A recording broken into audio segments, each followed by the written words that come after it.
We're back indoors after the Winter Classic. We'll get into some of the happenings there as Kevin Woodley was perusing the hallways at T-Mobile Park up in Seattle for the Vegas Kraken contest. And we'll get into our gear segment dealing with the Brian's Optik pants. And our feature interview is a proud papa who's been on this podcast plenty of times, and Brian Daccord. Welcome into In Goal Radio, the podcast. It's David Hutchison and Kevin Woodley along with Darren Millard. Hutch, I'm going to be flat out honest with you. You were missed in Seattle. We wished you were there, but it didn't stop us from catching up and having one heck of a good time. I was just so happy to see you guys having fun. I wasn't jealous at all. We thought we owed it to you to put the pedal down and absorb every possible moment of that Winter Classic. Didn't we? We kind of paid tribute to Hutch. Let's do it for Hutch. He would want us to. Yeah, with the Led Zeppelin band tribute and the Heart concert on New Year's Eve at the New Amsterdam party put on by the NHL, I figured that was my tribute. Listening to old music would be my tribute to Hutch. We had a couple of hot stoves, just out of the blue hot stoves with different media members. Got to catch up with other hockey people, goaltenders from both teams, and just enjoy the moment. And next time, Hutch, we actually made a commitment, Woody and I, while we were in Seattle, while we were watching the second intermission. We said, next time, Hutch has to be here. Wherever we go, Hutch has to be here. So that's on you. We're not doing it without you next time. No excuses. Super kind of you. I'm glad one of you must have pulled them with the NHL that you can get accreditation for a little schlep like me, but I'd be happy to come along, carry your gear, sharpen Woody's pencils, whatever it has to be done. I'll be there for you. It doesn't even have to be an NHL event. It can just be like going to Columbus for a weekend or coming over to Vegas to cover a goalie seminar or heading up to Colorado for a couple of days. Like, it can be as simple as that. We don't need to worry about accreditation, but you have to be in on it.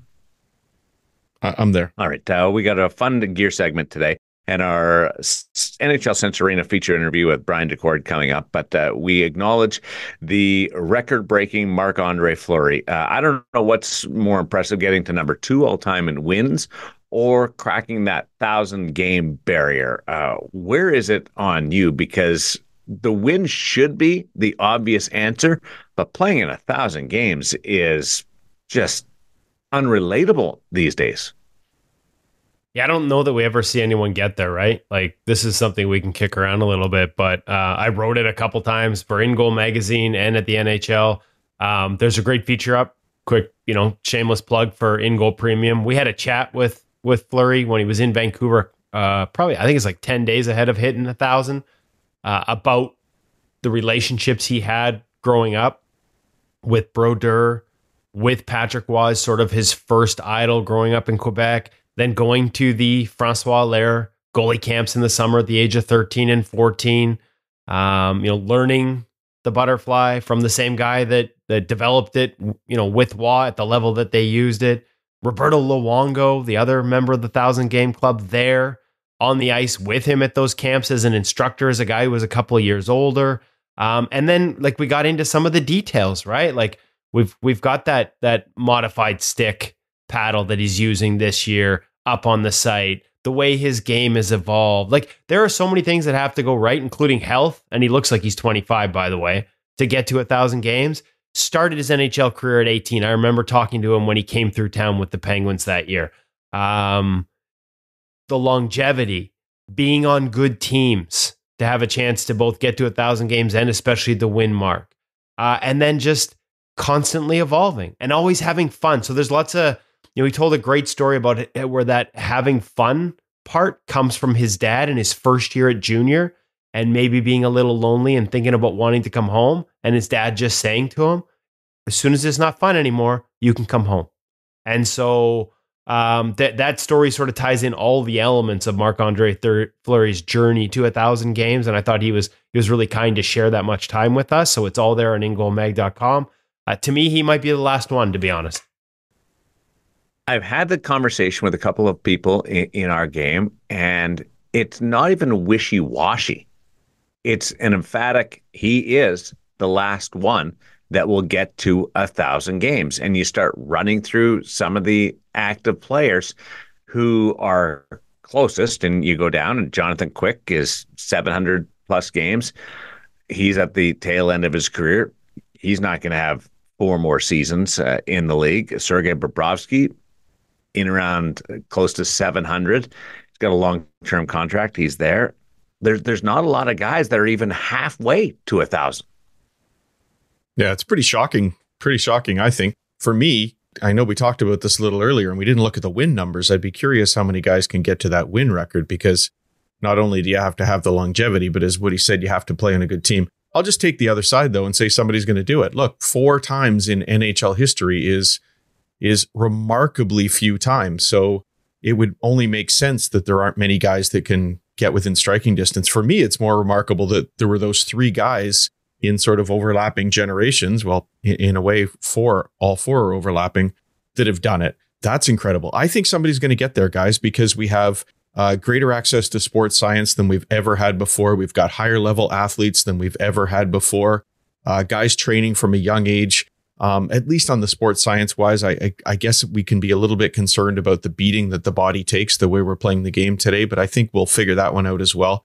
I believe never say never, and somebody's going to come along and have the ability to play until they're 42, 43 and get a young start. So I really think it's going to happen, but it will always remain an incredibly exclusive record, along with just, the very few that exist that can barely be touched. Well, I think I'm with you on the never say never thing, but on the science side, I think the science side is one of the reasons most people don't think it's going to come, because everything from that end keeps telling us and push back the number of starts, limit the number of starts. Guys don't have success if but like Luongo played 70 games on a regular basis. I think Brodeur played 70 or more 8 times. We've now seen that number of acceptable starts for a workhorse go from 70 to 65 to 60, and now teams are talking about 55 as sort of a cap for their goalies. We see tandems. We have more talent at the backup position than we've had before. Sure, there might be a guy that comes along and gets the opportunity to do it. I think it's unlikely, and for a number of reasons. Like, think about who's starting at 18. Like, even these guys that are having incredible careers, yes, maybe Vasilevsky, if he plays till he's 41, has a shot. If Hellebuck plays till he's 41, he has a shot at the same rate. Saros. If Sergei Bobrovsky can maintain this level, and you talk about fitness, there's a guy that maybe might be the example who could do it. He'd still have to go till he's 41 or 42 years old and do his 42-year-old season to have a chance, well averaging over 57 games a season, a number that very few guys are hitting anymore. And you see Fleury, what's made it tough in the last couple of years, he's in more of a backup role. So I'm with you, Hutch. I just who's getting to start in the NHL at 18? I don't see it. It's happening. But that's why it's 4 out of all time. You can't look around and say, but nobody else is doing it right now. It really is something that exclusive, but I believe that elite athlete will come along. Yes, I agree that they're going to fewer and fewer games started. I don't know that I would call that science. I would call that impressions that people are getting by looking at, back-to-back results and so on, and then narratives take place. And I think somebody's going to come along that'll break that narrative. I'm not saying it's going to be a common thing. I'm not saying you'll be able to look around the league and point at 4 guys that's going to happen to, but somebody's going to come along. There'll be an otherworldly goaltender, just like every now and then we have generational talents that come forward and start breaking other records as well. Generational is sort of a word that tends to get knocked around far too often, but there'll be another goalie. He'd have to be in the CHL, couldn't be in college. Because as soon as you're in college, you're probably not out till you're 21, 22. So you're 3 years behind him at that. There's a lot of, you're probably right, but there's a lot of things that would have to fall in place to have a career like Flower. For sure. But it could even happen from college. Look, Celebrini's in college right now in what should be his grade 12 year. And he's going to come into the NHL quite possibly as a 18, 19-year-old. So it could happen to a goaltender. Extremely unlikely. I'm not saying it's going to happen every year, guys. It's just... Yeah, I think our heads get turned. Things change for us all the time, and I look forward to this being one of them. Put this one in the vault, and you can bring it out in 20 years, and we'll see whether or not Hutch is right, or whether Woody is on the mark here. When you say somebody will come along, quite possible.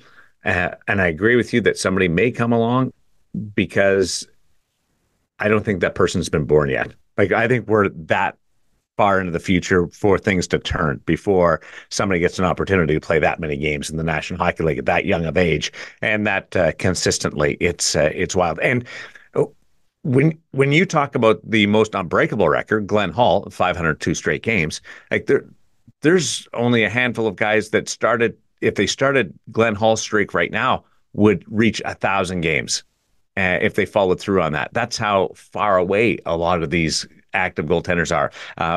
Wanted to mention Sergei Bobrovsky, 171 wins shy of the all-time record for wins. That is a challenge, right? When it comes to getting to that record too. He's on the right team, though. I mean, they're trending the way the Panthers are playing, the way they followed up last year's run to the Cup.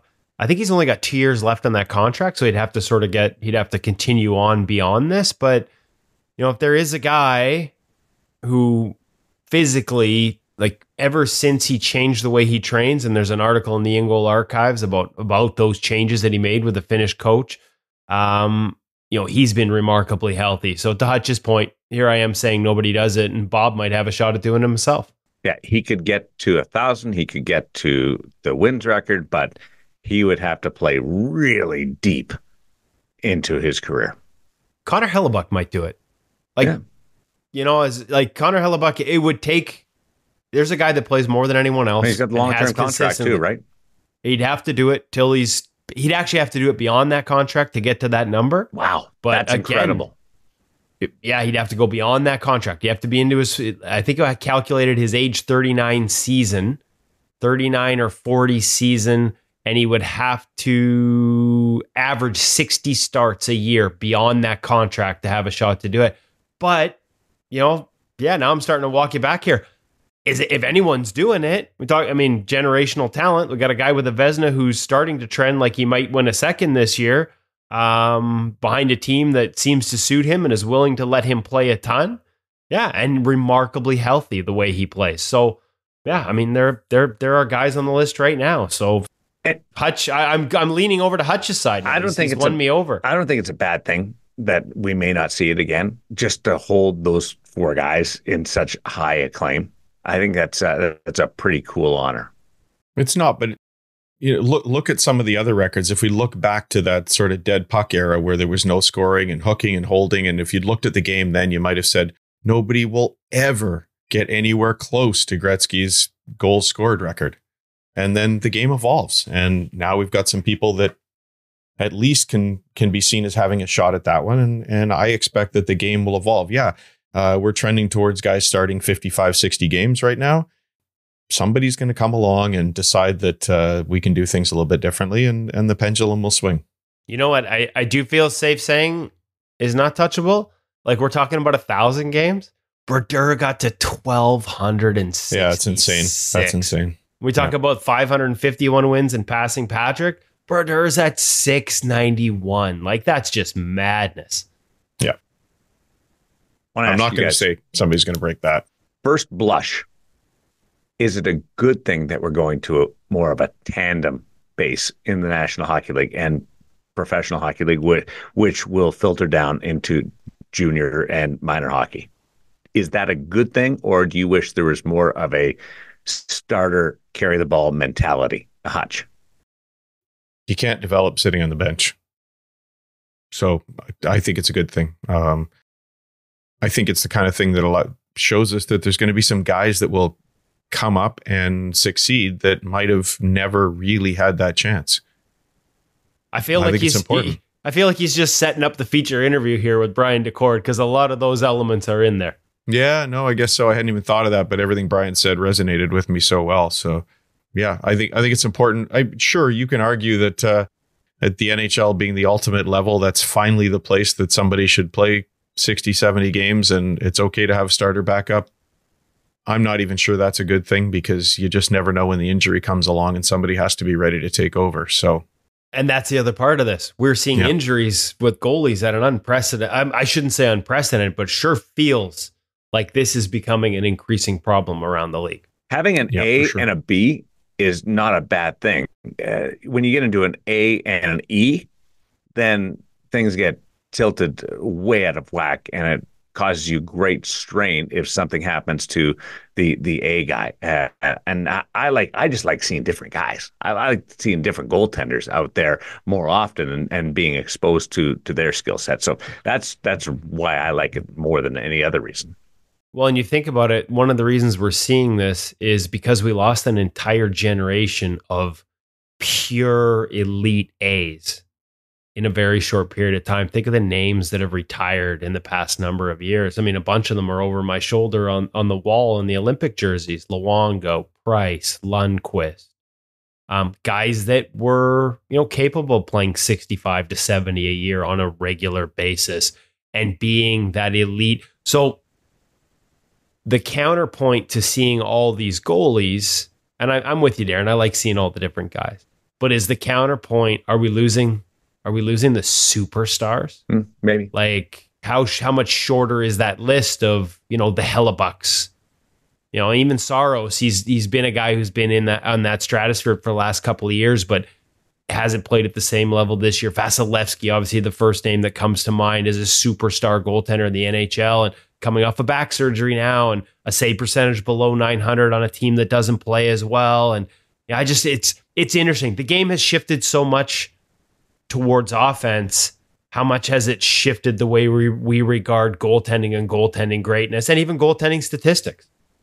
How many games do you think you need to play to qualify to be a Vezina Trophy winner in today's game? It used to be 60 plus where you were in that conversation. What was Allmark last year? Like, I think it's 50 now. Like, I think if you hit 50, right? I remember there was a year where I think Flower was just below that. It might have been in Vegas where he was so good, but his numbers, he didn't play enough. To me, top of my head, if you're at 50, you're probably okay. Now, does the guy now here's the one thing. If a guy plays 62, 63 and maintains the same level for more games as the guy that played 50, I give it to him because there is value in that. But consistency is harder to maintain over a larger sample. But I think once you get to 50 now, you qualify. And I can't, top of my head, I can't remember what Allmark hit last year because we were having this discussion last year. Linus Allmark's the best goalie in the NHL, should win the Vezina, but will he get enough games played in the system they were setting up? So who is in the group right now as far as leading the Vezina Trophy race as we approach the halfway point of the season? And does that reflect what you're saying, being a 55-game guy? Linus didn't even get to 50 last year. 49 games played. I should know that off the top of my head, but he only got to 49. I'm giving him 50. He was round it up. 48 starts. One of them was a relief appearance. He was far and away the most obvious deserving choice. The only guy that could touch him wasn't even a finalist. Read about it at ingoalmag.com and my rant. It was UC Saros. By the way, he only made one relief appearance. That's pretty good goaltending on the Boston Bruins. But on the other side too. Yeah. Especially when you're starting the other guy. Yeah. That's 34 times. Demko's still at the top of the list in terms of goals saved above expected, but so much of, we talk about consistency, like he was at an unsustainably great level for the first month and a half of the season. And since then he's played right around expected. So other guys have caught up. Ilya Sorokin, who is, I think quietly, because I haven't heard a lot of buzz, is quietly nipping at his heels and goals saved above expected. Linus Allmark, frankly, is right there with both of them, despite seeing like 300 fewer shots. So goals saved above expected is a cumulative stat. And the fact that Allmark is nipping at their heels, despite playing so much less, again tells me, he's backing up last season, showing that it was not a fluke in any way, shape, or form. And he's doing it behind a Bruins team that isn't as stingy defensively as they were last year. Next guy on the list, this might surprise you guys, because I think his raw numbers are like somewhere in the 905 range. You'd have to look it up because I've stopped checking. Jacob Markstrom, behind a Calgary team that has leaned heavily on goaltending, has not maintained the defensive posture that they had under Daryl Sutter last year. As a matter of fact, Jacobs' expected save percentage of 872 is the third lowest in the league. The only guys below it were Eric Comrie at 850 and Antti Ranta around 862. 872, and Markey is a full 13 goals above expected, right there in that group with Demko, Sorokin, and Ullmark. And then you've got Lindgren and Connor Hellebuck sort of starting to gain ground on them with as well as Hellebuck has played. There is still a defensive component to this with the Jets, and which isn't a surprise with Rick Bowness as their coach. But anyone in that conversation, Charlie Lindgren's in there as well. But again, not as many starts, currently out hurt. Aiden Hill was up there, but he's been out for a while. Joseph Woll as well. Joey Daccord is top 10 in the National Hockey League right now at +9 goals saved above expected. And Marty Jones, in a tiny sample, is already at +8.5. Marty Jones leads the league in adjusted save percentage, guys. So for everybody sort of looking at the Leafs going, they're a great defensive team, that's why the goaltending's succeeding. Marty Jones has been full value for the performances he's had in Toronto. They are not as stingy as they were in years past, and the goaltending's been asked to do more. Joseph Woll, when healthy, was working his way into that Vezina conversation, and Marty Jones has picked up where he left off. Roger Living, that ends up being one of the greatest offseason signings to get you through a stretch with Martin Jones coming in. Well, and what makes it the greatest offseason signing is it happened with us on the ice with Marty Jones in Kelowna in the summer. I literally remember him coming on the ice. Let's be clear, he didn't sign the paper on the ice.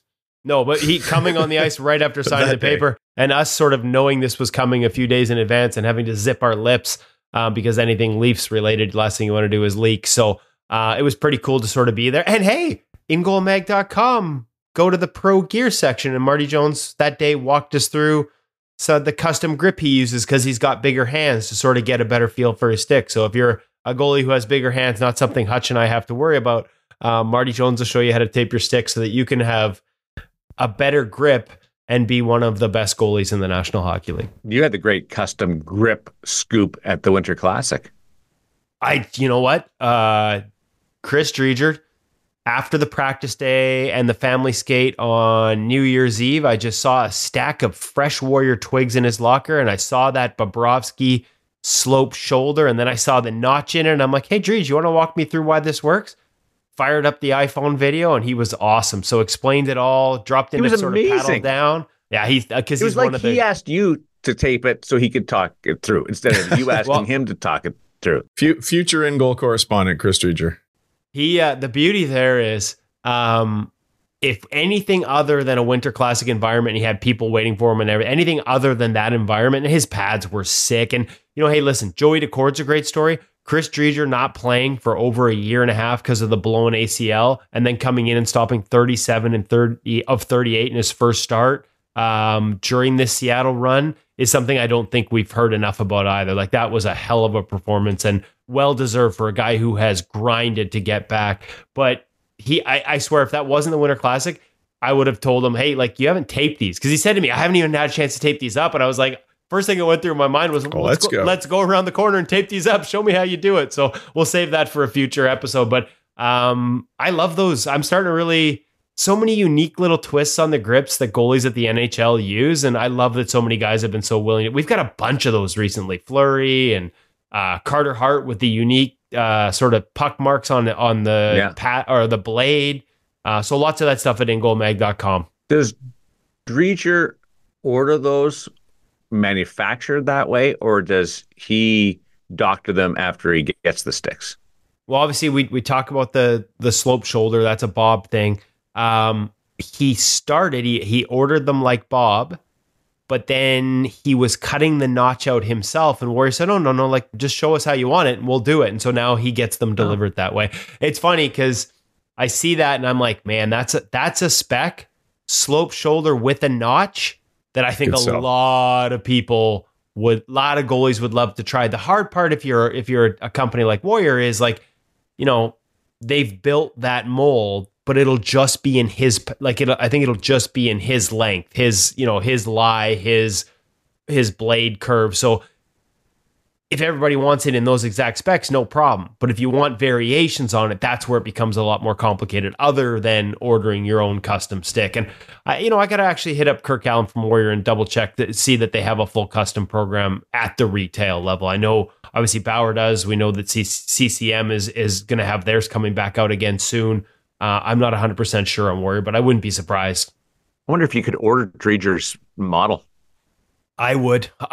Believe me, I wanted to try it for sure, because I've really started to love that slope shoulder and how it allows you to grip the stick. And I love that he showed us, he was a little worried. He's like, maybe we're giving away Bob's secrets here, but how that hand is down over the paddle, but then on breakaway, he pulls it back to the top where the shaft starts on its own. So he has a little more reach for a poke check. I love that too. That's an interesting thing about a number of these videos, guys, is that gripping further down on the paddle, which is effectively making you use a shorter stick.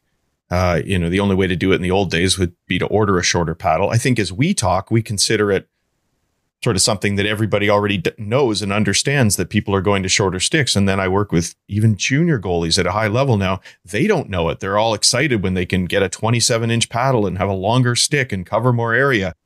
I don't think everybody understands that there's this trend towards shorter paddles. We were there, Woody, on the ice with Carey Price.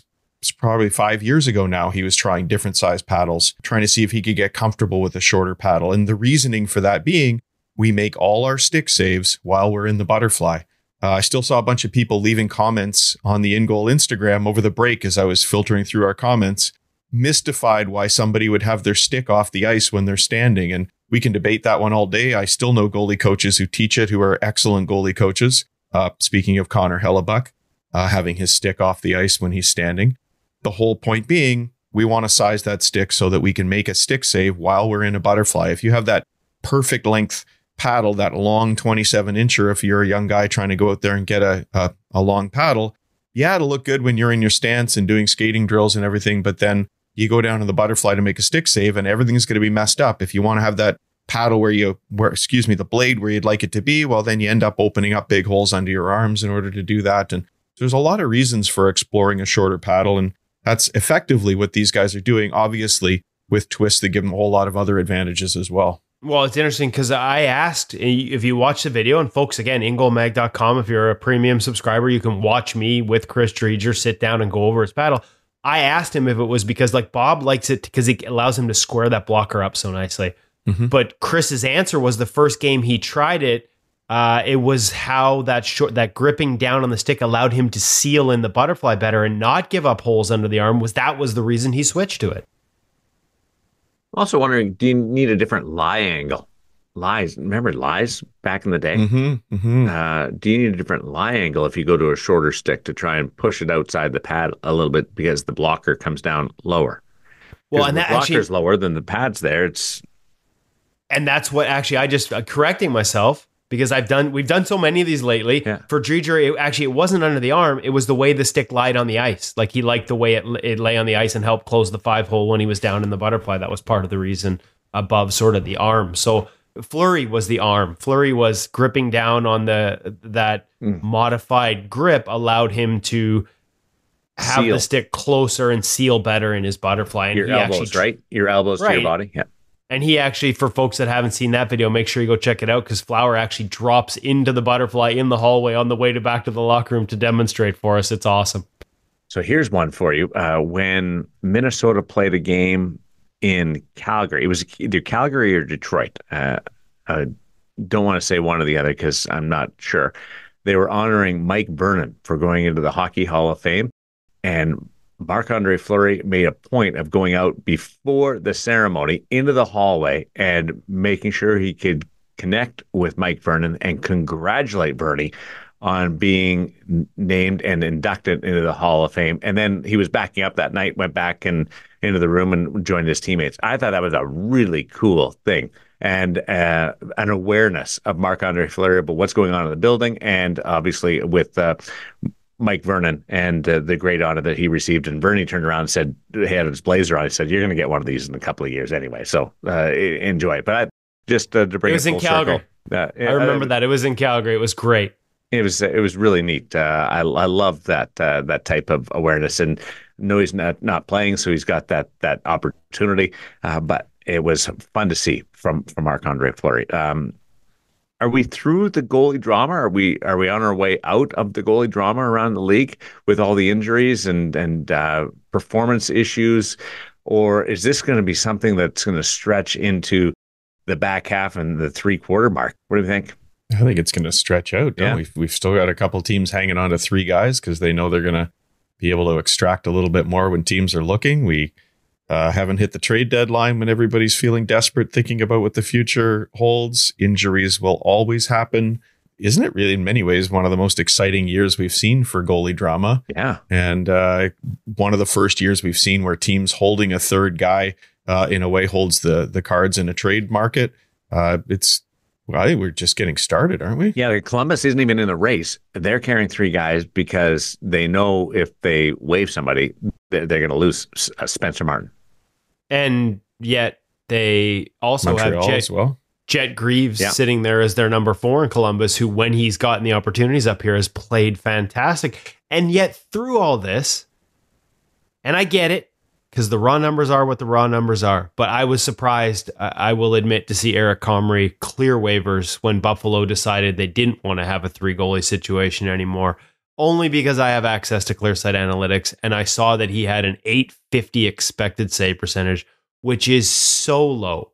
Like, it's almost incomprehensible how bad his environment was this year. And that's 2 straight seasons he has had the worst defensive environment in the NHL. Feels a little bit like Buffalo recognizing, hey, they got a couple of young kids, and when they have starts that they think maybe aren't going to go all that well, here you go, Eric. I know last year he just got his run of games when they were missing some of their more important bodies on the back end defensively. So he had to struggle through that. And, really tough, because in both seasons, he managed to stay above expected despite the environment for long periods of time. And then right towards the end, there was a game in there that dropped him below. But man, anytime your environment is that bad, it's really hard to tread water. And he was, there's some names out there that his adjusted numbers were better than, that I think would shock some people. And I thought there might be a team or two that would have access to those stats that might take a flyer. But actually, sadly, there's a lot of teams that don't have access to the stats. And coincidentally, I see them make mistakes with their signings on an annual basis, it seems. Just call Woody. Hey guys, we've had we have had most certainly the busiest Christmas ever at In Goal. Thank you to everybody who joined us over the holidays with gift subscriptions and so on. So I know we have a lot of new listeners tuning into the show right now. Woody, I know I've asked you to do this before, but I'm going to do it again for people who haven't heard it before.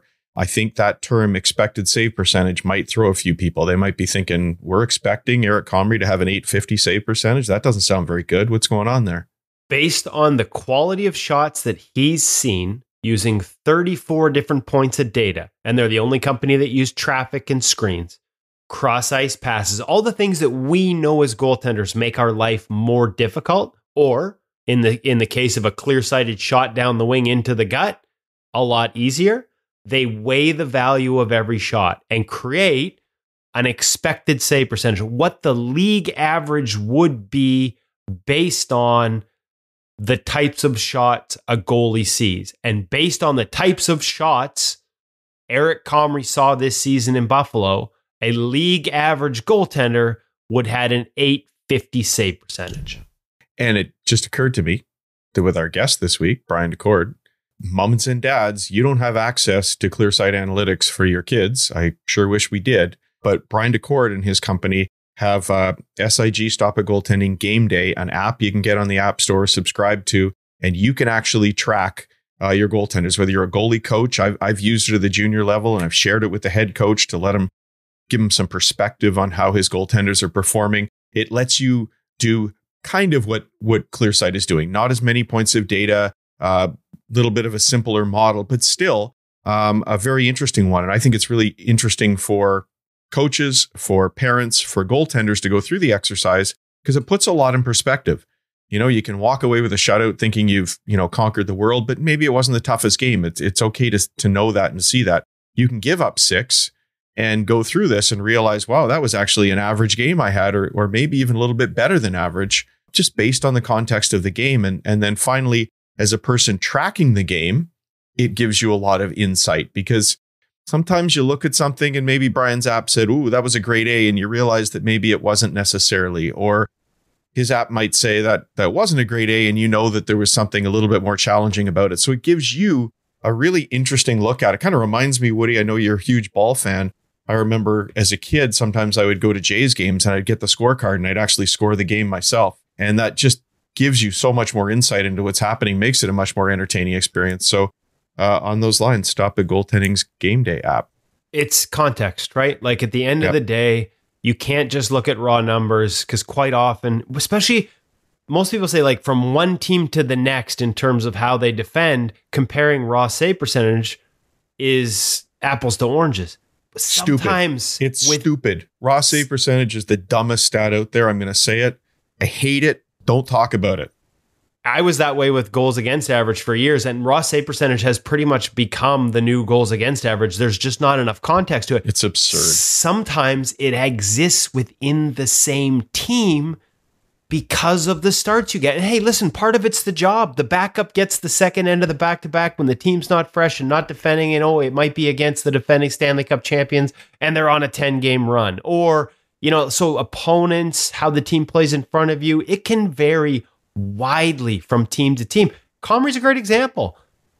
UPL, Ukko-Pekka Luukkonen, and Devin Levi, their expected save percentages are also well below the league average. Again, that is a tough defensive environment in Buffalo right now. But relative to Eric, they're like 30 points higher. So yeah, Eric Comrie has an .863 save percentage, and that's probably why he didn't get claimed off waivers. But if you put him in their environment, hey, like, the math doesn't always check out equally, but by the math, it would be more like an .893. Environments are very important, like the one over at the Hockey Shop, source for Sports Langley, thehockeyshop.com.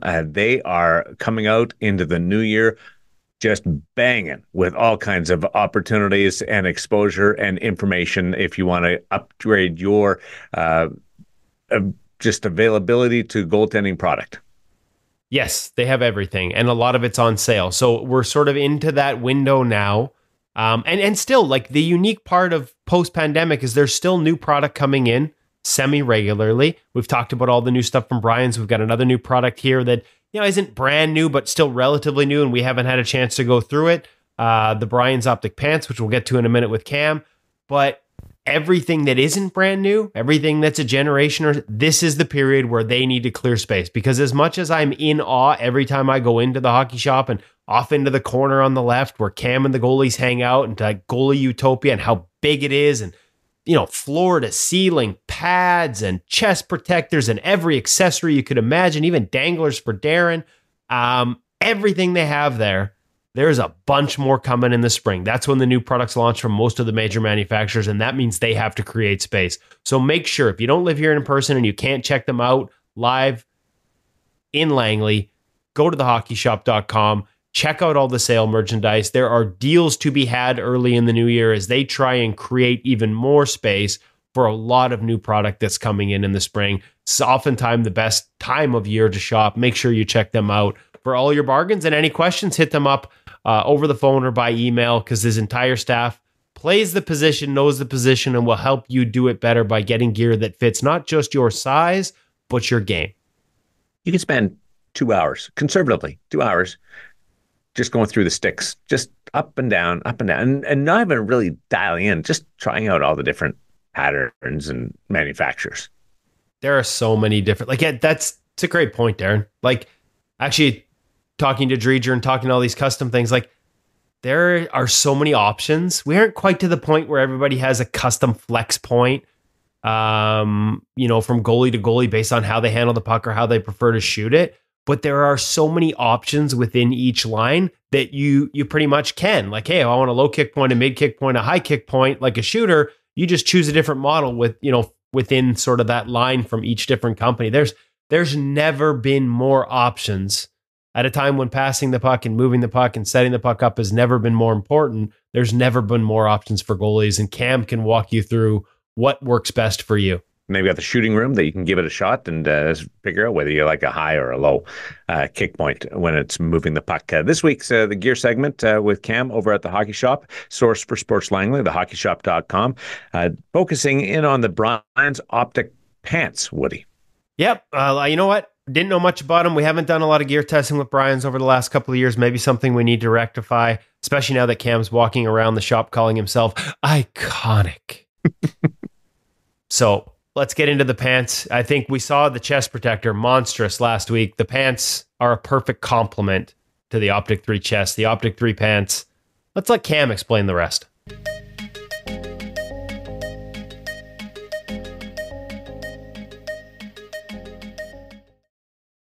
Welcome back to the Hockey Shop, Source for Sports. I'm down. Well, I'm not down anymore. Geez, all these years, I still think I'm going to the basement, but I'm not. Over a year. There is no elevator. There is no lower floor. There is no basement where they hide Cam. Raising the bar. Like a troll under the bridge. Raising the bar. We have our own special corner. We call it Goalie Utopia. We are back this week in Goalie Utopia with a utopian level pant. Like I haven't seen the Optik 3 Brian's pant before. This is my first time viewing it, and I'm quite impressed, Cam. So walk me through the specs of this beautiful pant. Yes, Brian's Optik 3 pant, hand built in Canada.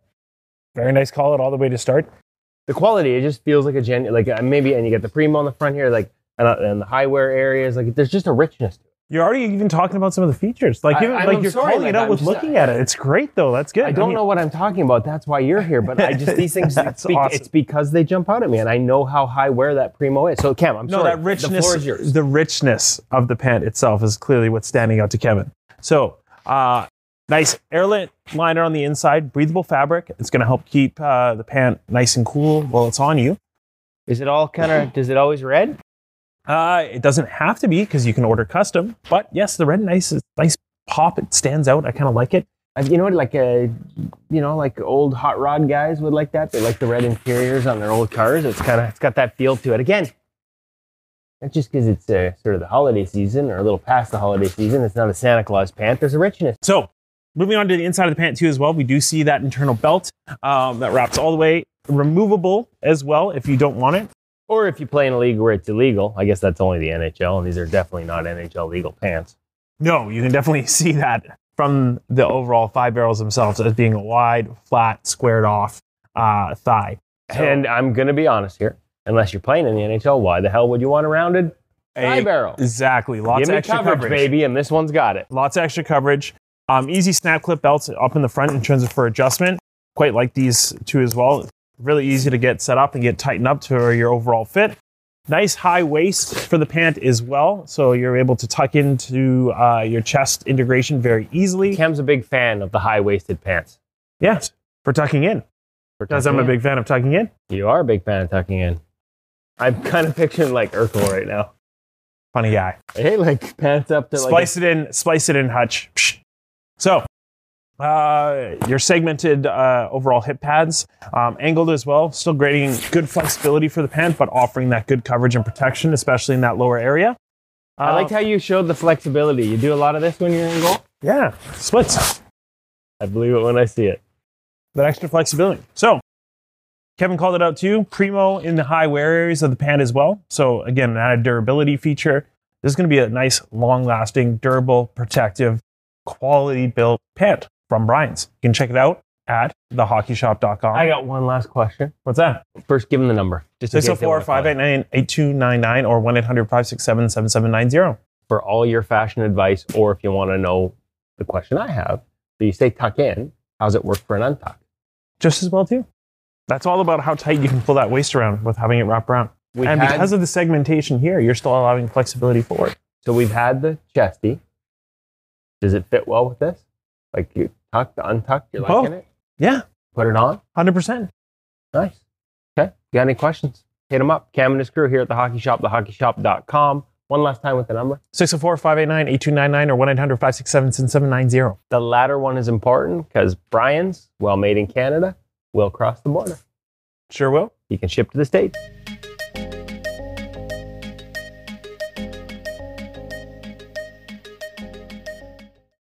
You put the Optik 3 chesty with the Optik 3 pants, and are you an Optik tank out there? Is that what we're sort of after here with that kind of He's an optician. Yeah, well, you don't even have to see it coming because you just stand there and boom, and just protects you. I'm an optic illusion because I look so much bigger than I actually am. Yeah, there we go. The ultimate optimist. It does give an unbelievable amount of protection, though, from your body standpoint. And there's a lot of options in how you can wear it as well, aren't there? Yeah. Tucked in, untucked, designed to work together. I think the biggest thing that you see, and the way they use that Primo, which has sort of become their sort of slide material on their pads. It started as something that they used on a high wear areas because it's so much more durable. And then they realized it would slide better. So they put it on the inside of their pads, including the iconic pad line. But there's a richness to that material. Like just that it feels like quality. It's like, when you get into a car with a nice leather interior, like it's just, and just that's what I get when both the chest protector and the pants. There's a feel of a real high quality, well-made richness to the materials and the way they put them together. And that's something I think we've come to associate with Brian's and their equipment. And like I said, we're probably a little overdue to start testing some of that ourselves and putting it through the ringer and seeing that, does the durability of that product match the feel of it off the shelf. History tells us that's probably the case, but maybe we need to call the folks at Brian's and get that back into our rotation for testing because I was really impressed with both products. From Brian's to Brian Daccord is our feature interview this week on NHL Sense Arena, the feature interview on In Goal Radio, the podcast. It's a proud papa on the heels of Joey's performance, not just at the Winter Classic, but overall this season and what he's been able to do to help the Seattle Kraken get back into the mix. But it was an exclamation point with the MVP and the shutout of the Winter Classic. Yeah, and just a part of a bigger story. And I think coming off that, I talked to Brian, managed to get a hold of him, probably got lucky because he told me there was over 500 messages in his phone. Credit to Brian. This is probably a good lesson for parents everywhere. On a big day for his son, on the biggest stage he's ever been on, playing in front of 47,000 fans where you want to soak in the moment. How many people do we see holding their phones out trying to video everything? Brian turned his off. Lucky for me, he turned it back on at the end of the game because I needed a few quotes for a feature I was writing about his son and the game he had, and Brian was perfect for it. But he just focused in on the game, and you'll hear him talk about how difficult it was to get through the game and the methods he used and how it became a point of reflection on the journey to there and some of the lessons that him and Joey have learned along the way, lessons he applies still today as the goaltending coach for Boston University. So, I thought it was ideal to have him back on. I know he's been a frequent guest here, but it feels like there's much like the game and the position itself, it's always evolving.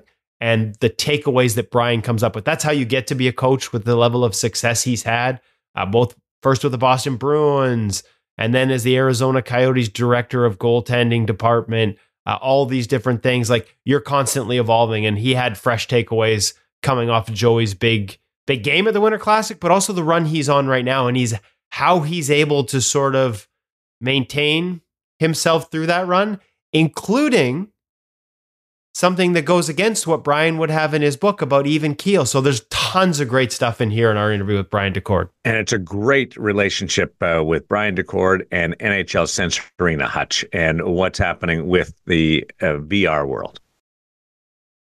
Sure is.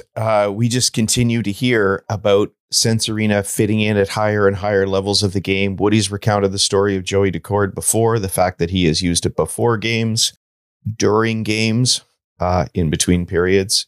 And we hear a lot more in this interview about it as well. So we could probably, let a lot of this just stand as an interview, and you'll hear a great deal about Sense Arena. But I'll just add in, I've bumped into a number of junior goaltenders now starting to recognize this as well. And I like the fact that, as Woody will talk about in this interview, Joey's making it okay for guys to step into the rink and use Sense Arena. He's creating an environment where you would feel comfortable doing it. Because I've spoken to a lot of young goaltenders who think the idea of warming up with Sense Arena is kind of cool, but there's no chance they're going to do it in front of their team. I would even say maybe they would worry about some coaches if they did it in front of their coaches as well. Joey's making that acceptable. And now, actually, I heard that our former billet, the 6'8" Cooper Black at Dartmouth University, who is one of the top goaltenders in the NCAA, is using it now to warm up for games as well. Didn't have anything to do with me, because Cooper's that kind of a guy. I just find out about it through the woodwork because he doesn't talk much about himself. couple of goaltenders here as well in Nanaimo using it at the junior level. Look, it's just a great tool that gets you a chance to dial your game in. And on so many different levels, we're not going to get too deep into it today. We will have a review coming down the pipe in January that will give you access to everything that is in there. All I will say is head over to sensearena.com. Check it out. Try the trial if you're one of those lucky folks who got a headset for Christmas, and use the code IGM50 and you'll get an even better deal than the awesome deal they have going right now.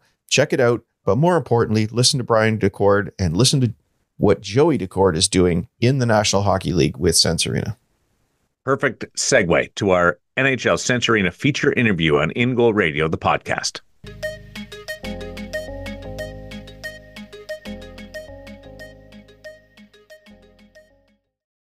Really excited to welcome back to the In Goal Radio podcast. We were just trying to figure out how many times. I think he is now the league leader in appearances on the In Goal Radio podcast. Brian Daccord, fresh off the Winter Classic and a day that I'm guessing, just as a media person, I know I'll never forget the Winter Classic in Seattle and covering it.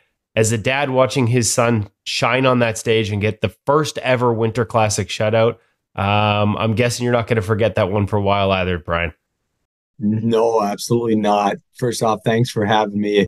I love coming on, and thank God you ended at some point, because if it didn't, we would be here for 8 hours. Each time we do this, we just go off. But it was a magical day for my family, for Joey, obviously, for all the parents that were there, with their kids, and trying to put things in perspective afterwards, right, was interesting. And I was really fortunate because we were able to stay in the moment. I had my phone turned off, and we just dialed in on everything that was going on. It was like I talked to Daniela about, it was like we were in a Disney movie. Everything was just, from the family skate the day before to, how the game went, and then the post game with Joey, with the MVP trophy, and out with Wayne Gretzky and the TNT guys. And then they asked myself and him to do an interview on the NHL net. Like, it was a pinnacle, right? It was very reminiscent of Joey's first NHL game, where afterwards, when everything had settled down, it was a great time to reflect and talk about, the journey there. Okay, so sticking with the game for a sec, because I want to get to the journey, like the moments within the game that jump out for you. Here we are, less than a week later, like the ones, the memories. I'm obviously, as a writer, I cued on the save on Eichel. I love the little old school flair that it came with. I thought it was just this perfect for the moment. He's talking about feeling like he's playing in his friend's backyard. Like, just everything about the day seemed perfect. But what parts of it jump out for you? Well, first off, just being so he had his buddies come in, and these are kids that played knee hockey in my basement and are now, working and married and, the whole thing. So that was really cool. And with his girlfriend and his girlfriend's father, who's in the business as well. And her brother actually is with the Orlando Solar Bears. And so just being in this group, and you're so anxious for the game to start. Everybody's anxious because, we understand goalie world. Goalie world is, you could have a game like that game, or you could be, 3-on-5 and on the bench and embarrassed in 7 minutes into the game. Like, we all know what can happen in those games. And so I would say, from my end, I'm always looking for the first touch. So whether it's a first shot or whether going out to handle the puck, you're always hoping for a clean first touch to get the game going. And I'll be honest, I was doing the Corey Snyder 5-minute segments in that game. So that's how I was living it. I was going 5 minutes at a time. And it was really interesting because got through the first period, and I was like, oh, okay. And then in the second period, you got the donut going, and no one wants to say anything, and which is great. And then I'm thinking about, could you imagine if he got shut out? But in my head, I kept on repeating to myself, and this is funny, stop the next shot. I was trying to keep myself. I don't know what was going on in his mind, but in my mind, I was like, okay, don't get ahead of this, Brian. Like, just so I kept on. My inner self-talk was stop the next shot. You had an athlete's mindset, not a fan mindset. Yeah, absolutely. Yeah, and then it was so ironic when he made that save against Eichel at the end of the game. And it was so reminiscent of the Corey Schneider Winter Classic save in Foxborough Stadium. And we all knew it, right? We jump up, we're like, condo save. And it was like the whole thing was just surreal. And watching him at the end and people cheering his name and the Joey, like, can you imagine as a parent, hearing that? It was beyond what you could have hoped for in the game, right? Well, I mean, like, even if you get to experience that and like think of how few ever do to be in the NHL for starters, and then to have a game like that and have the crowd chanting your name, but to have it happen in a Winter Classic where that crowd is, 2.5 times the size of anything you'll ever experience in a regular, that's 47,000 people there. And boy, the Seattle crowd is a good one. Like, that's such a good sports town. Without a doubt, it is a sports town. And, I always said it. I said, when Seattle, this is for regular season games, when Seattle going to figure out that every game is not a playoff game? Because the barn's packed and they're so into the game and they're dialed in. And from day one, when the franchise started, I was like, when's it going to slow down? And it hasn't slowed down one iota. We went to the Philly game. So Seattle won 2-1 on Friday night, and it was bonkers. It was like a playoff game. I went to a preseason game with my wife. First game I've been to as a fan. We just happened to be in Seattle in over 20 years. I said, let's go watch a hockey game, like in the stands, not in the press box. And walking in there, and this is preseason, every person had merch. Every person had a jersey. And my wife was like, she was the one who was like, they're all like hardcore. I'm like, yeah, they are. This is Seattle as a sports town. It's like going to a Seahawks game. Nobody sits down the whole game. We had, I'll tell you, as much as Monday, the Winter Classic was Disney, even the Friday for us to go see him and get announced starting lineup. And then I remember after the first period, we went down to the pro shop and his jersey was on sale, and it had never been on sale. So somehow it's now on sale. So you could buy a Daccord jersey. And it was like, that was a big moment for us to see his jersey up with all the other jerseys that they sell stock, And so that was really cool. And when we were walking to the pro shop, there was this massive mural with Joey on it. And it was a wow for Danielle and I. And then we go from that, and he was first star on Friday, and then we go to that, and then Monday, just like off the charts. Okay, so I want to get, because then again, another, like, they played again a few days later, and again, a fantastic game. So I want to get to the mindset he maintains that allows him to go from, like you said, like what feels like a once in a lifetime moment, but it's actually just part of a bigger role he's on, and to be able to continue it, what allows him to do that. But let's go back to the Winter Classic, because as you mentioned reflecting, like you did on that first day. So what are some of the things that you reflect upon as a goalie parent? There's probably some advice in there, I'm thinking, that other goalie parents would love to hear. Well, it's very similar to when Danielle and I got on the plane after Joey's first game in Buffalo, and that was actually where I came up with the idea to write How to Be a Goalie Parent, because we talked about all the decisions that go in to your parental decisions going through, like as a goalie parent, just like any other players, parents, or whatever, where to play, what coach to play for, what tournaments to play in, when to leave home, and the whole time, you love your kids so much, you don't want to mess it up for them. And I remember when I sat down to write, it was, I got to write this because I'm in the business and it was hard. I know a lot about goaltending, a lot about hockey, and it was still, you're still up at night wondering if you made the right decision. And when you get to a pinnacle moment like that, it's almost like you can take a breath. After his first game, it was take a breath. Hey, I didn't screw up. And then the Winter Classic. Hey, you know what?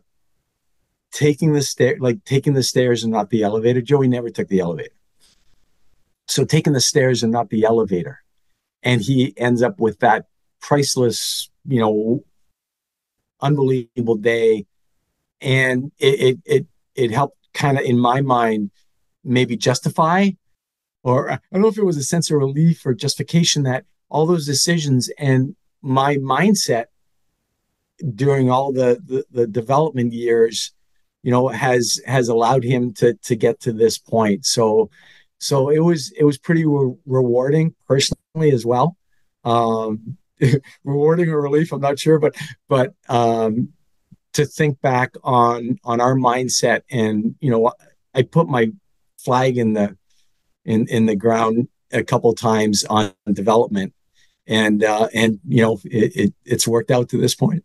Give me an example of some of the decisions that you may be worried about, that you made, and you see. I mean, we talked about. I mean, he's 27, right? So the pay, and this is the first time outside of that rookie year, and I know there's an injury, but this is the most he's played since that first season.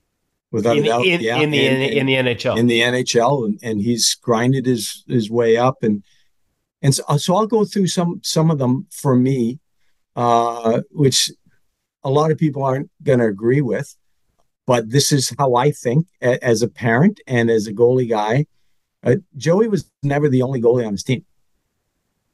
So, sometimes, because I hear it a lot where some parents, when they're trying to figure out where to play, it's about being the only goalie. And we know that games played is so important.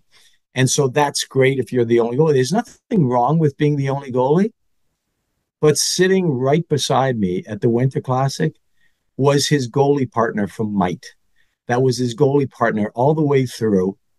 And the relationship that he had with him, and the relationship that he had with all the other goalies that he was on, I think there's a tremendous value to that. So I'm not saying one's right or one's wrong, but for me as a parent, I was never, I want to be the only goalie. And so he was always with a goalie partner. So that was one thing. The other thing, which is, not everybody's going to agree with, was splitting games. So I had a thing right through youth hockey, and wherever he played, it was, if he goes to a game, he's going to play. So I don't believe in the full game and have a 10-year-old, 12-year-old sitting on the bench an entire game. So I always made it clear. So let's say, Woody, you were the coach. I'd say to you, hey, you know what? You want Joey to play? Great. But if Joey goes to the game, he's going to play. So you meant, when you first said splitting games, I thought alternating. You mean no, both goalies playing in the same game? Both goalies play in the game. I know there may be other people that are not fans of this, but I'm raising my hand as absolutely am a fan of it. As a matter of fact, we went through an experiment here. I wish I had Alex Auld right here to talk to me about it, where he went through, and now he's on the bench, so he's able to talk to them as they're coming off, but they would actually alternate more than once during the game. It wasn't just first period, second, third. You know what? USA Hockey's starting to push that as well. And he loved it. Yeah, and it's really interesting. That is an ideal situation to switch in between when there's someone on the bench that can coach the goalies. Right. Because now you can give feedback, and then they go, like, now you're not waiting till, remember that save 27 saves ago? Right? Everything's fresh. But I just, all the way, like, we're talking all the way through midget, like fall midget, the whole thing.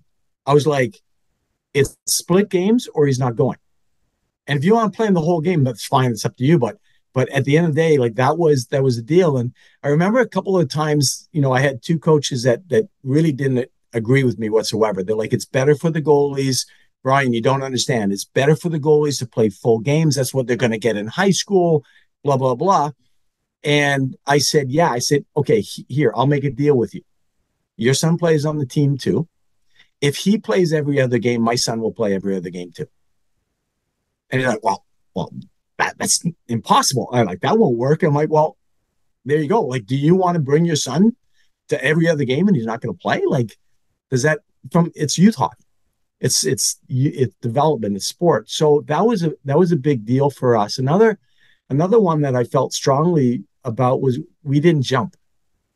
So in other words, like move up to a lot of parents. No. A lot of parents jump from this organization to that organization. Okay. They're always looking for that next best team, and that team's going to go to this tournament. That team's going to qualify for states and so on and so forth. So I guess in the big picture, I always put passion and fun and just being in a really good environment over the level. So in our area, we have the EHF, that's the AAA. That's our top level of youth hockey. Joey has one EHF game played. Wow. He didn't play at the top level. He played that next level down. But it was a great bunch of kids, and he had a great goalie partner, who was at the game the other day.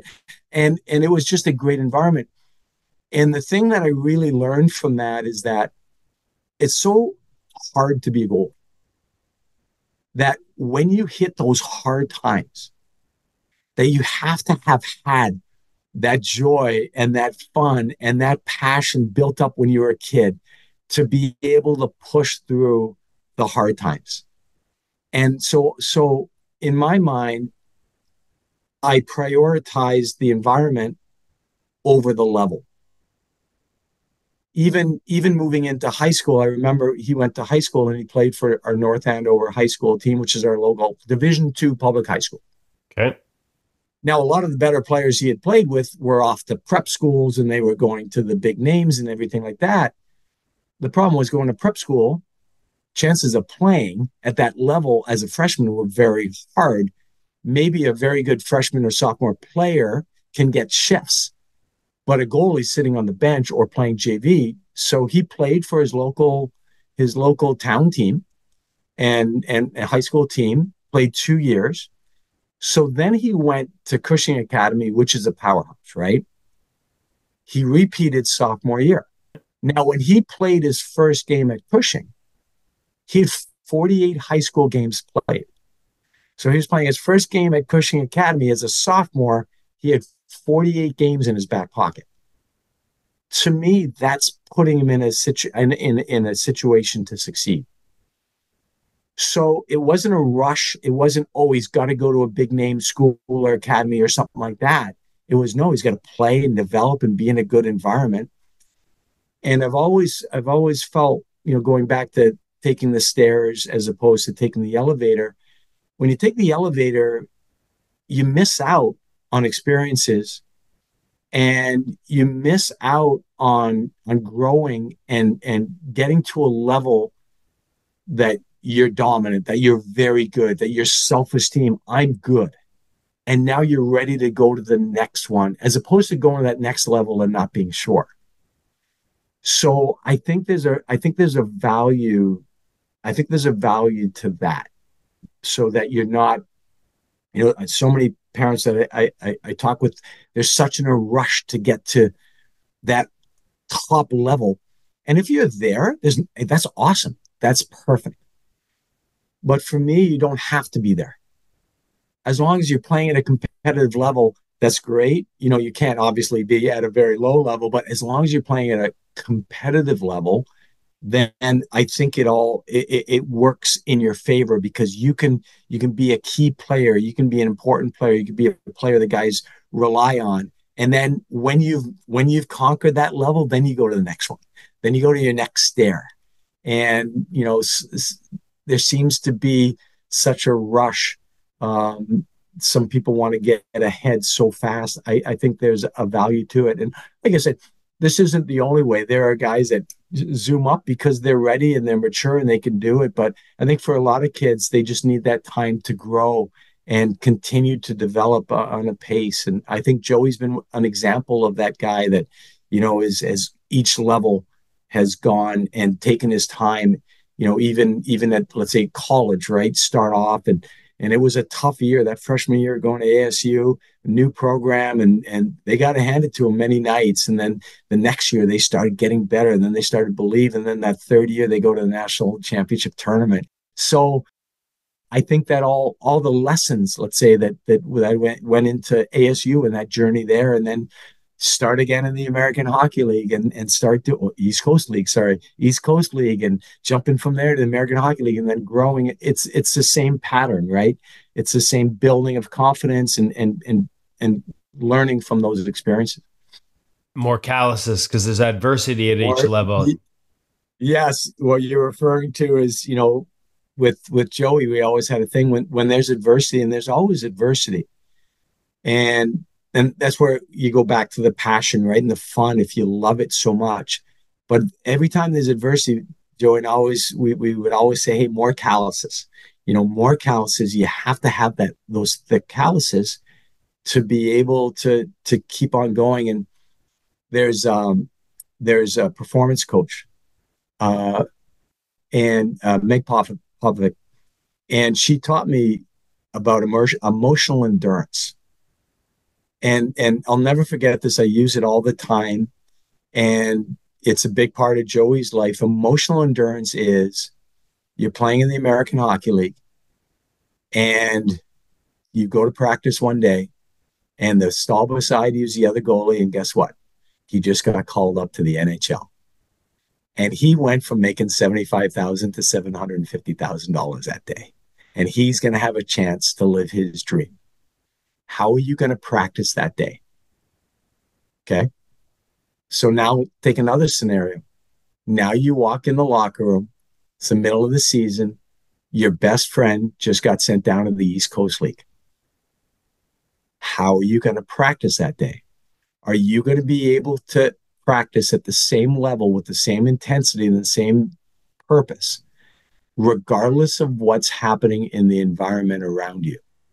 And that is her definition of, or her example of, emotional endurance. And when I was scouting for the Maple Leafs, this is what she told the scouting staff. You need to find players with emotional endurance. And once again, tying into taking the stairs, you learn that taking the stairs, right? You learn how to deal with that and keep going. Because so there's several times in Joey's career where, he needed that. So think about the most recent 2 years ago, or 2 seasons ago, he was in Charlotte in the American Hockey League, first year with Seattle.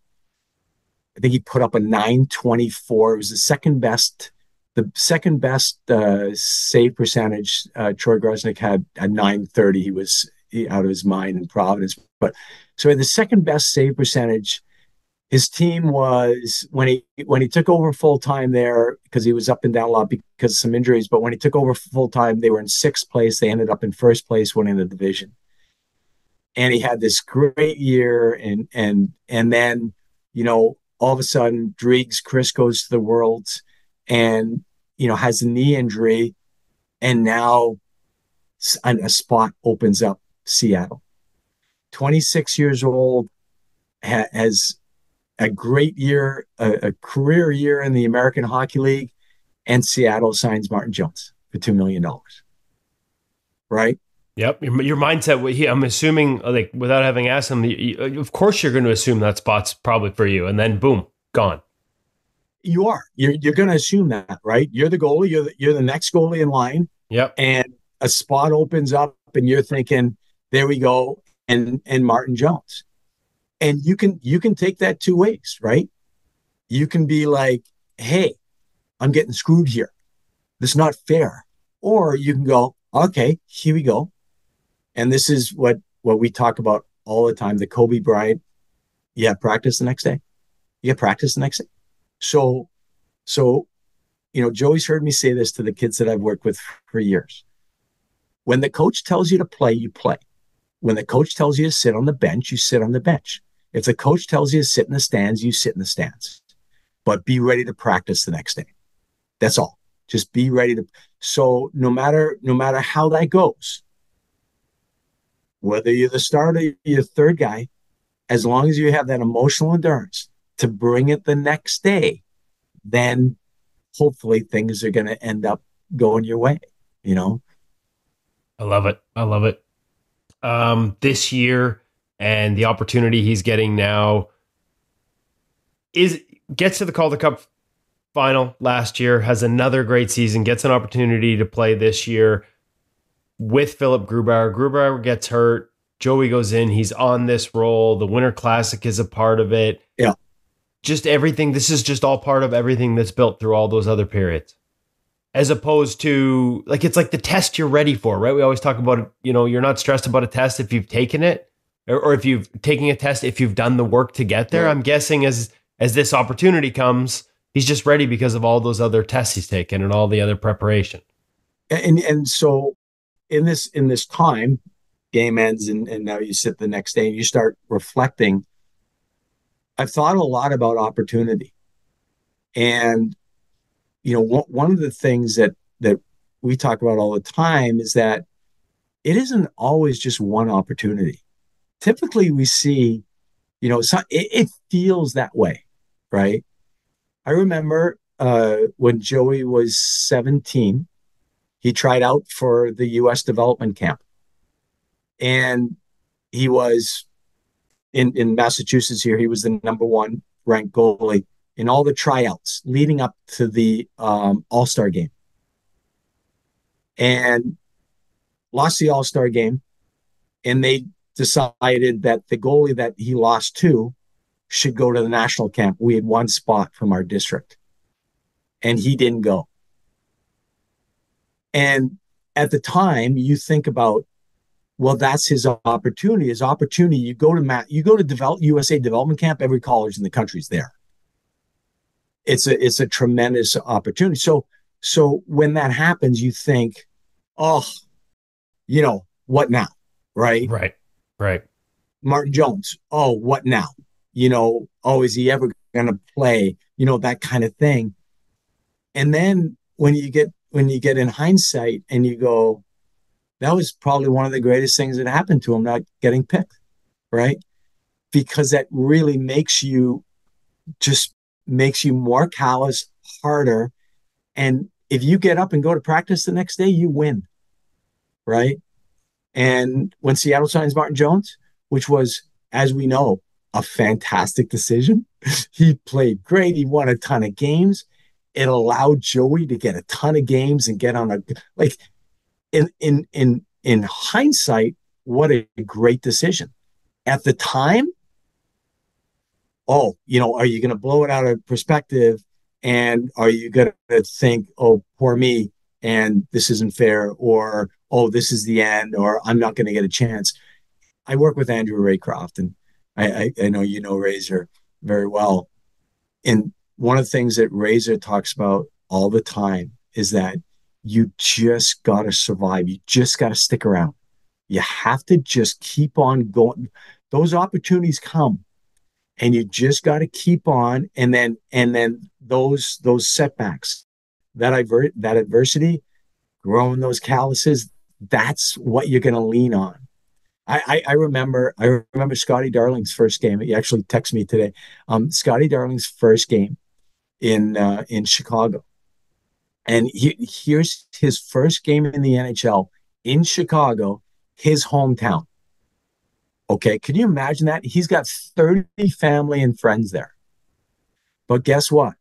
He was from the Southern Pro League to the East Coast League to the American Hockey League. He was calloused to the point where he could step out on that ice, block out all the emotions, and go stop a hockey puck. And that's what you learn along the way, right?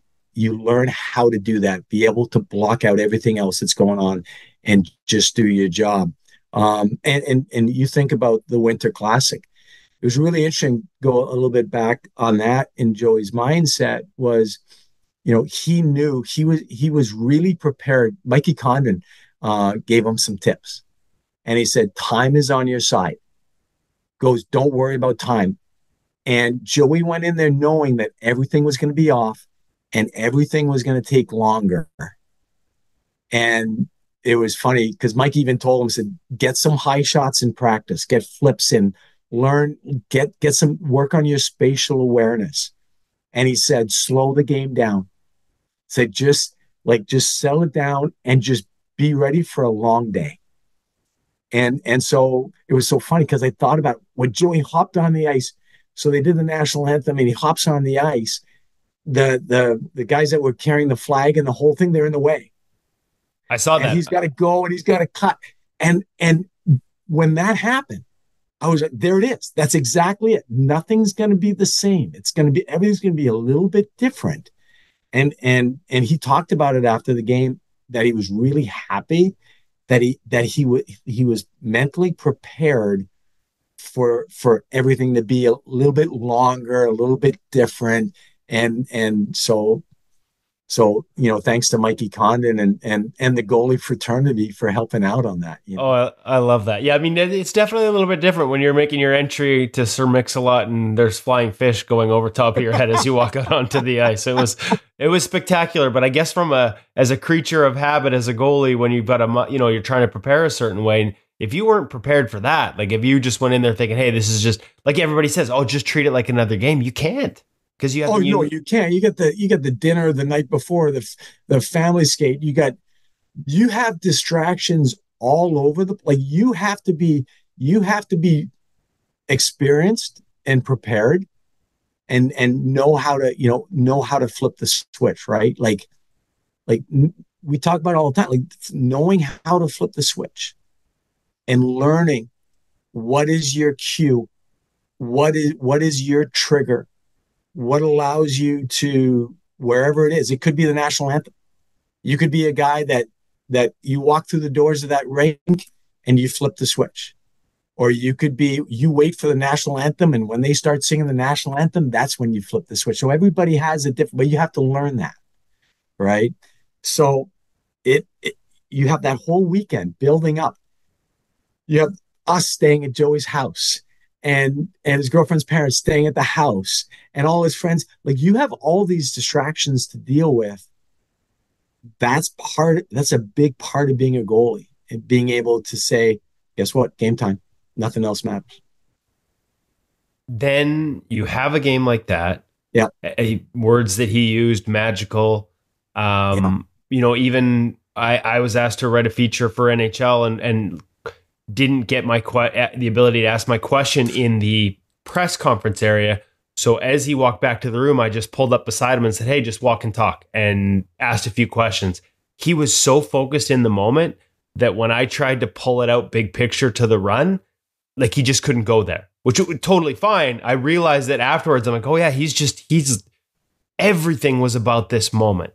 Yeah. But then 3 days later, they have got another game. And he has to continue this role.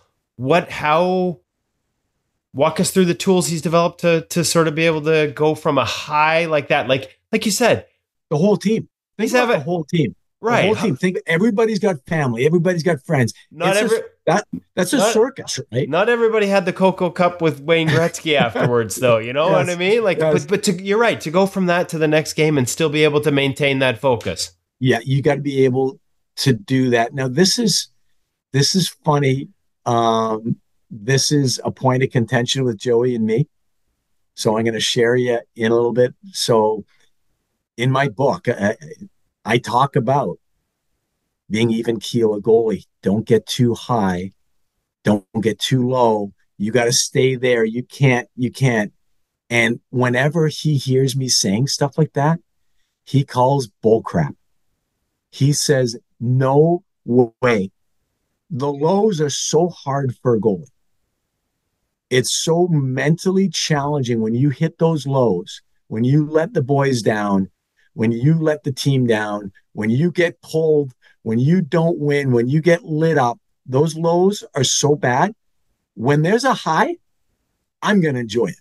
So when you see him celebrating after a game and on the ice and waving, he's not, oh, I'm going to stay even keel. He's like, this is a high. This is a high moment.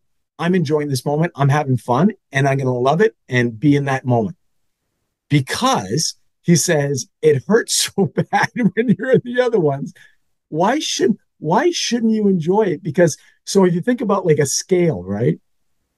And if that scale's in the middle, those lows, he says, pulls that middle scale down so low. When he has good time, when he has a chance to celebrate and enjoy. So I don't know if you noticed, but after every goal, he goes to the selling line. He doesn't sit in net. Oh yeah, he goes and he high fives after every goal. He does not stay in his net. He goes, we scored a goal. I want to sell it. I want to be part of that. I'm not going to sit here, be even keel and stay in my crease. And once again, I'm not saying this is for everybody because we talk about being even keel, but isn't it fascinating that he has that approach?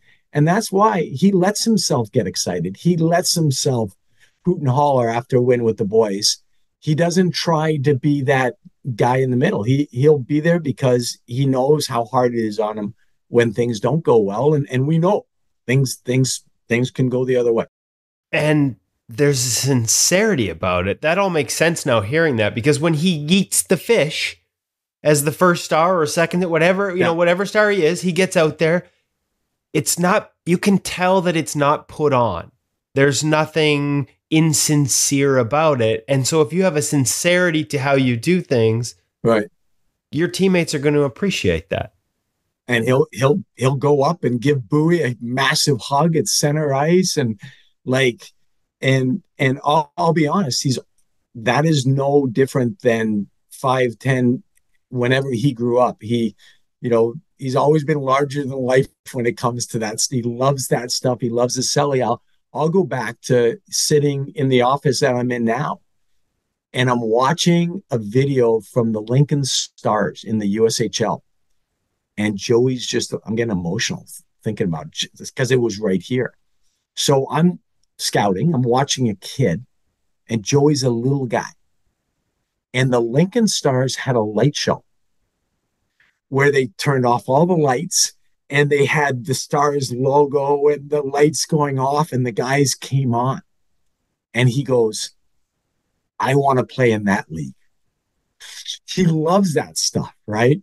So that's little Joey seeing a light show going, I want to be part of that. He enjoys it. He loves the show, the big time stuff. He said, geez, when the helicopters came in, he thought that was the greatest thing ever, right? That was pretty cool. It was awesome. And he was like, so he loves that stuff. So he doesn't deprive himself because he's a goalie and has to stay. He doesn't deprive himself of enjoying it and being in that moment and having fun with it. So it's a lesson here that as much as we try and come up with rules, and it's like everything else in goaltending, there are no absolutes. Like, no. Be who you are. Like, be sincere to who you are within the framework of whatever, is commonly accepted. It doesn't always have to be within that framework of what we think goalies should be. Without a doubt. And it goes back to, right, you talk about it all the time on the show. Like, it's not one size fits all.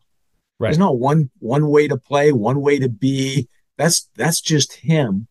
And maybe I shared a little bit about why he's that way, but that's just the way he is. And the fun thing, which is really fun, is that the crowd seems to, the fans enjoy that. I know they got his bobblehead night coming up, but not in Seattle. They got a Joey Daccord bobblehead night in Coachella Valley coming up. He doesn't even play there anymore. But he had a great relationship with the fans there. They're having a bobblehead night for him there. Love it. I love it. So last question. Yes. How much of this, as you said, like in the book, it's all even keel, and with your son, it's different. No absolutes. How many of these lessons are you still applying at BU when you're back as a goalie coach? Like this all becomes part of the experience for you as a coach and at Stop It as well. I wonder if I do it too much, because I've learned so much from his journey. This is our Stop It Goaltending's 25th anniversary. This is our 25th. I didn't know that. Congratulations. Yeah, that's a huge milestone. Yeah. So we have a huge, massive party coming up August 16th. I think it's Friday, August 16th. We're going to have a huge celebration of 25 years. We're trying to get all the the Stop It alums back, and we're gonna have a band and use the whole thing. So yeah, we're gonna do a big party to celebrate the 25 years, and hopefully we can get a lot of the kids back that are now grown and gone on and done different things in the world, and hopefully get everything back. But yeah, look, you do this unbelievable podcast. I do my stuff, and we continue to learn. Like it just continues to evolve. And at BU, I take what I learned from Joey, and I'm always passing it. I wonder sometimes if it's too much, but I pass it along. When something happens with Joey, when an experience comes up, right? Perfect example, Florida.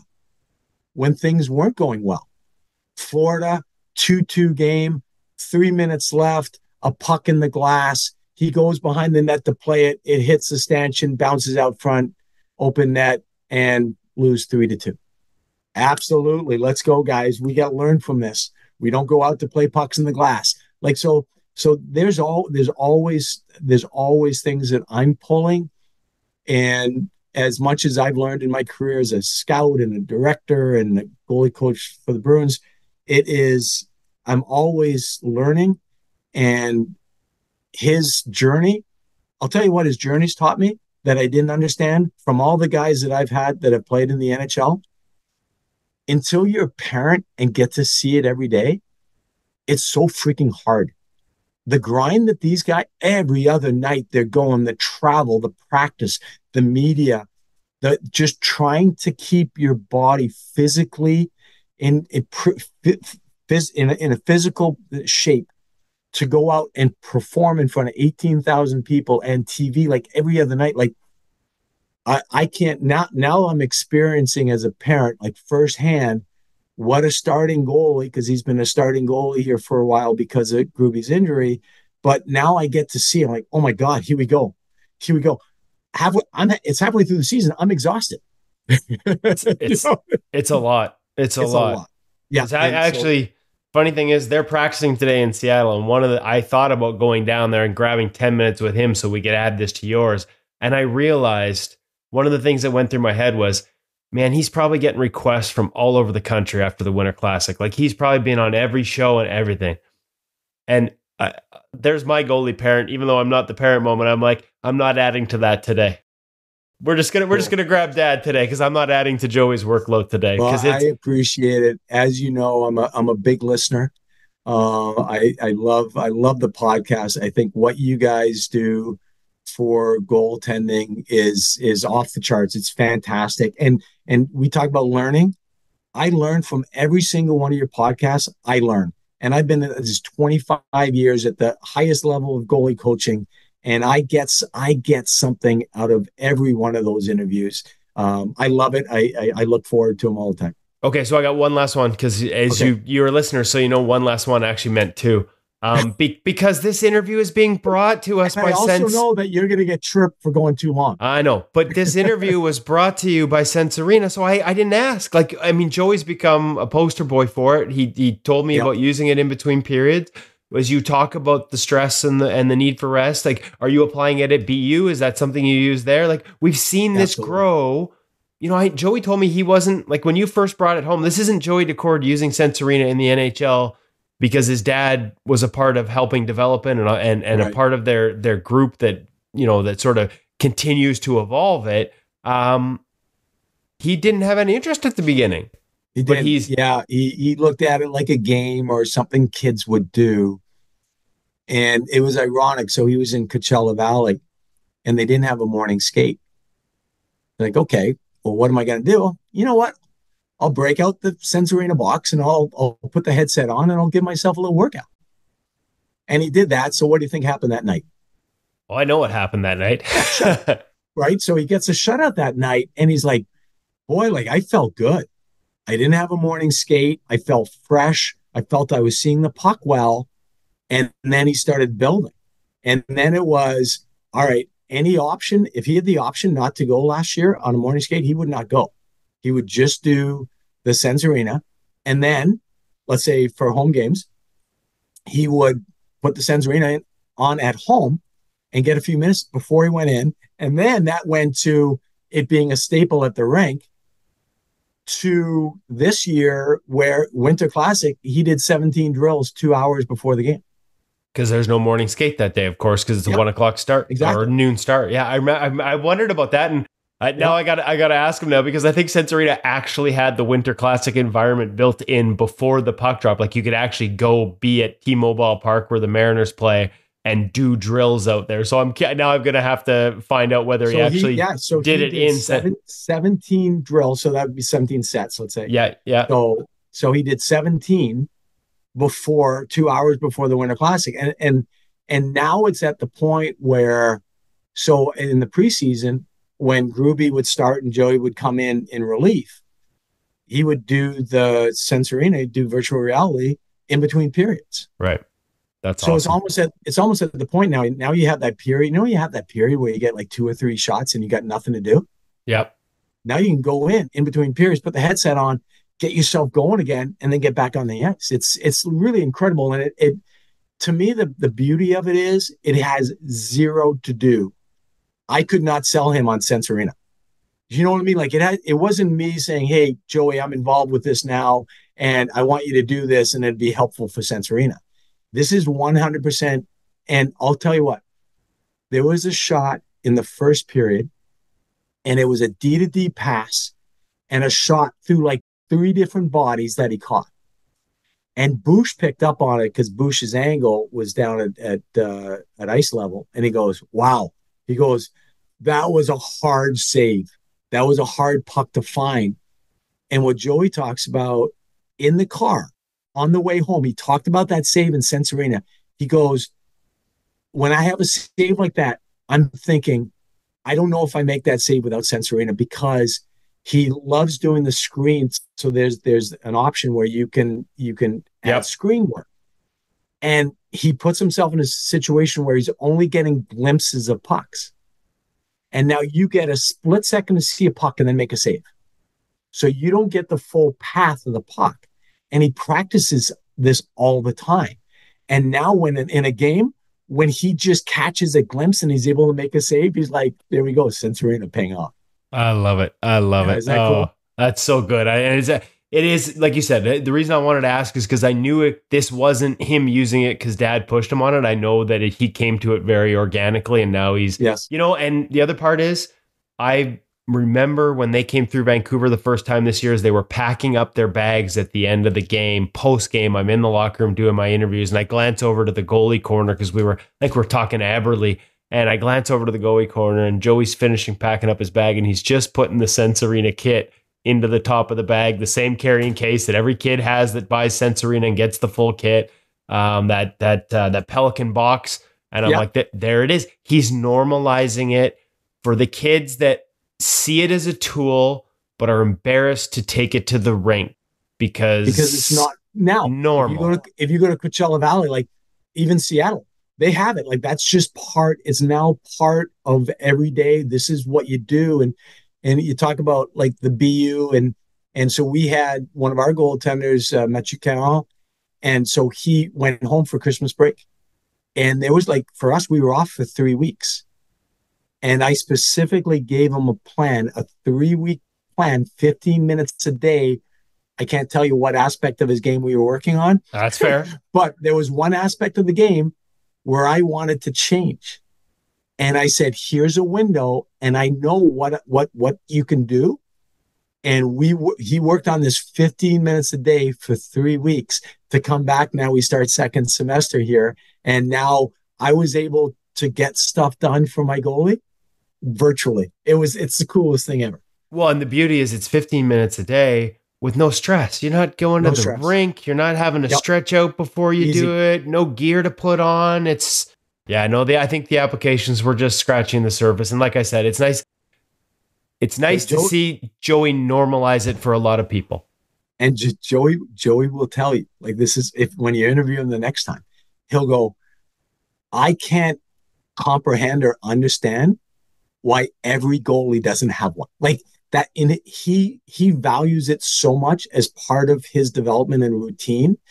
He's like, he went from not wanting to touch it to not understanding why everybody doesn't have one. Well, we'll keep it. He's got, when we find these advantages as goaltenders, normally we try and keep them secret, but the nature of our sponsorship means we got to shout this one from the rooftop. So I disagree with you, Woody. I think that the goalie guys, like our community, we share. That's fair. You guys do an unbelievable job. The people you bring on the show, they share, and that gives people like me and the goalies that I work with the opportunity to develop our game as well. Tools in the toolbox. Yeah, absolutely. Love it. Brian, thank you so much for taking the time. As usual, I took more than I said I would, but that's just me. And you're always such a good sport about it, and we always enjoy these conversations so much. As you said at the hop, we could probably keep going for another 8 hours. But we don't want to set any records today. We'll save that for the next time, because we know there'll be a next time. I appreciate it very much. Thank you.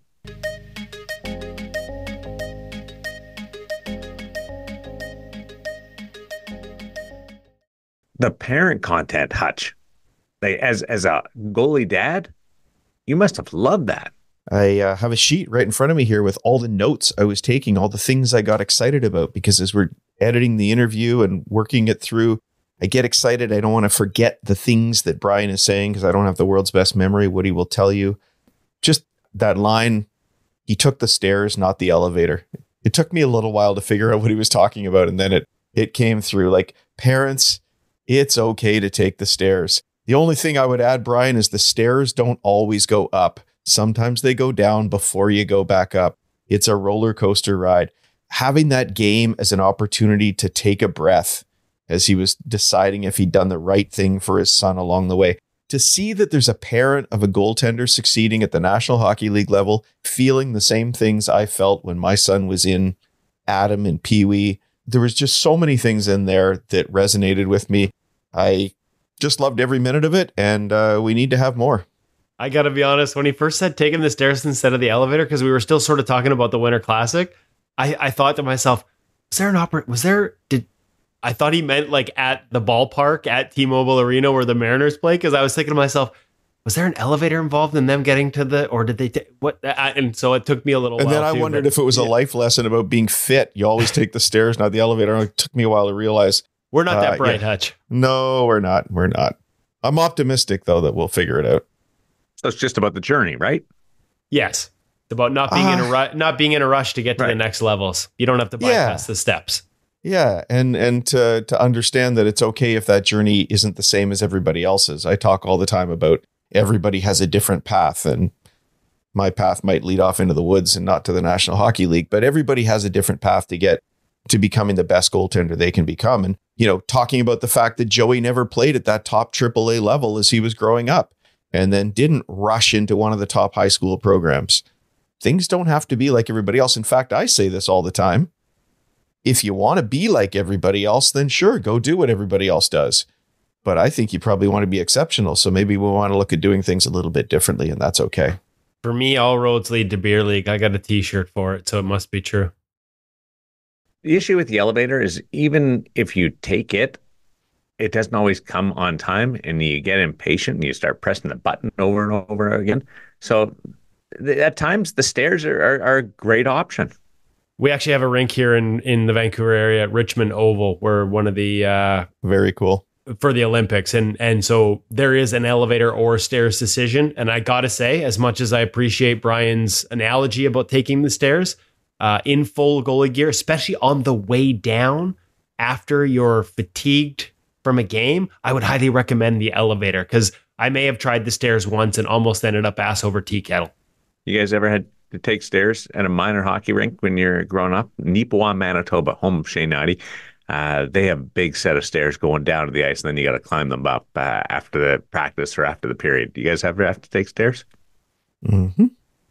There's a high level program just down the road from here where their very top team has their dressing room up the stairs from the actual rink, and it's a fairly new arena. So yeah, still happens. Wasn't it Chicago? Didn't Chicago's old barn Stadium there and have stairs Chicago that you had to take down? The dressing rooms were in the basement.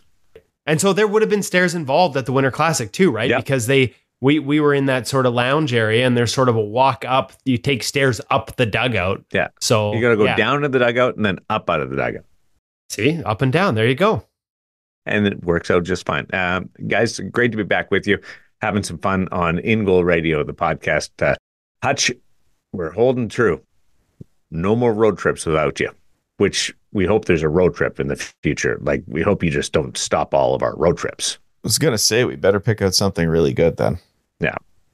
Could it be that camp that Woody discovered might be happening in Florida this summer? Speaking of games played. Marty Brodeur. I think we need another catch up with Marty Brodeur. He's hosting a camp. I'm in. Is he really?